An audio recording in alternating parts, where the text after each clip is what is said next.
Hello viewers, আসসালামু আলাইকুম। আশা করি সবাই ভালো আছেন।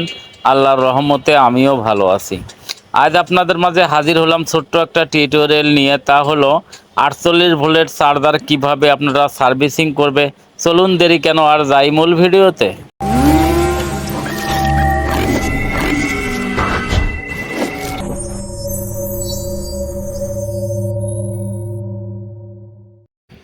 তা আবারও ফিরে আসলাম ভিডিওর মাঝে। তা আপনারা দেখতে পারতেছেন চার্জারটা খুব ছোট আকারে করেছে, 48 ভোল্টের চার্জার। তা মূল বিষয় হলো, দেখেন চার্জারটার কভারের মধ্যে অনেক ময়লা ছিল। চার্জারটা অনেক দিন থেকে পড়েছিল, এই কারণে ফ্যানেও ময়লা। তা বিশেষ করে কথা হলো যে এই চার্জারটা 48 ভোল্টের, কিন্তু দেখেন আমরা এসি লাইন ইনপুট করব, ইনপুট করে দেখব।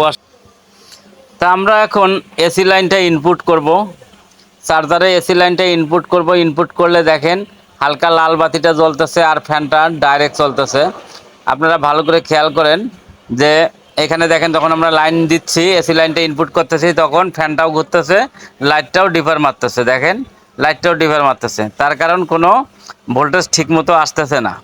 তা কেন আসে না, কি কারণে আসে না, সে বিস্তারিত আজকে আলাপ আলোচনা করব। তা দেখেন আপনারা এই চার্জারটা সমস্যা মূলত ভোল্টেজ আউটপুট পাচ্ছি না। তা কেন আউটপুট পাচ্ছি না সেই বিষয়টা আজকে নিয়ে আলাপ করতেছি। তা এইখানে দুইটা আইসি আছে, দেখতে পাচ্ছেন।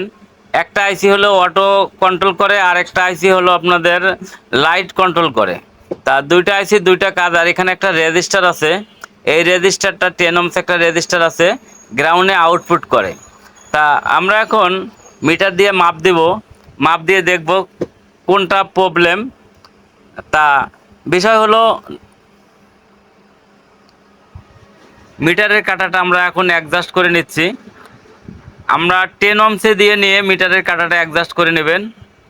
কারণ আমরা 10 ohms দিয়ে মিটারের কাঁটাটা অ্যাডজাস্ট করতেছি। তা মিটারের কাঁটাটা অ্যাডজাস্ট হলে তারপরে আমরা মাপ দেব কোন পার্টসটার সমস্যা আছে। তা আমরা মিটারের কাঁটাটা অ্যাডজাস্ট করে নিলাম। এখন আমরা এখানে যে সুপারের যে কয়েল আছে, সুপারের কয়েলটা এখন আমরা মাপ দেব যে সুপারটার থেকে কোনো সমস্যা আছে কি না। তা দেখতে পাচ্ছেন আমরা সুপারের কয়েলটা মাপ দিচ্ছি, সুপারের কয়েলটা ঠিক আছে। তা সুপারের কয়েলটা ঠিক আছে। তা এইখানে দেখেন এই পাশে একটা, হ্যাঁ দেখেন সুপারের কয়েলের মাপটা ঠিক আছে। এখানে একটা ডায়োড আছে, এই ডায়োডটা আমরা মেপে নিচ্ছি। দেখেন ডায়োডটাও ঠিক আছে, ডায়োডটা এক পাশে মাপ দেখাবে আর এক পাশে মাপ দেখাবে না। তো দেখেন ডায়োডটাও ঠিক দেখাচ্ছে, তার কারণ ডায়োডটাও ঠিক আছে। এখানে এই ডায়োডটা যেটা আউটপুট করে, এই ডায়োডটাও ঠিক আছে। তা মূল বিষয় হলো এইখানে এখন আমরা মাপ দেব যে এইখানে যে আমাদের যে ভোল্টেজটা, গ্রাউন্ড ভোল্টেজটা আউটপুট করেছে, সেটা ঠিক আছে কিনা আমরা দেখব। তা এখন আপনারা এখানে দেখেন আমরা রেজিস্টারটা মাপ দিতেছি। তো এখানে রেজিস্টারটা দেখেন কোনো মাপ দেখাচ্ছে না। গ্রাউন্ড থেকে যে রেজিস্টারটা ভোল্টেজ পার করবে, সেটা কোনো মাপ দেখাচ্ছে না রেজিস্টারটা। তা আমরা এখন রেজিস্টারটা খুলে নেব। তা কথায় বার্তায় ভুল ভ্রান্তি হলে আপনারা ক্ষমার দৃষ্টিতে দেখবেন। আর যদি আমার চ্যানেলে নতুন হয়ে থাকেন তাহলে অবশ্যই আমার চ্যানেলটা সাবস্ক্রাইব করে পাশে থাকবেন। আর আপনারা কী ধরনের ভিডিও দেখতে চান কমেন্টে জানাবেন, আমি সেই ধরনের ভিডিও বানানোর চেষ্টা করব। আর যদি আপনাদের কিছু জানার থাকে তাহলে অবশ্যই কমেন্টে জানাবেন।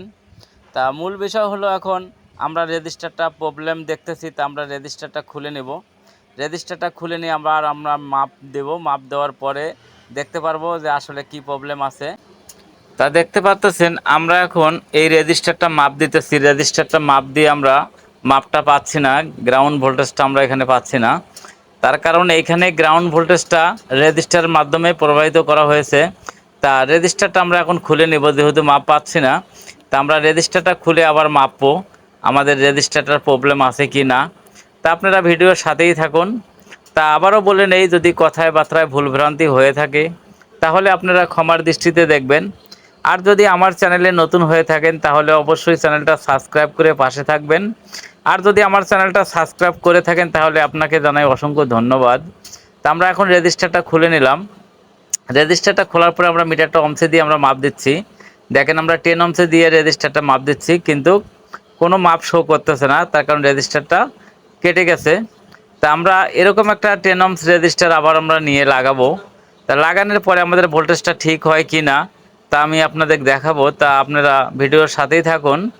তা বিষয় হলো, আমরা এই যে একটা 10 ohms একটা রেজিস্টার আমরা নিলাম।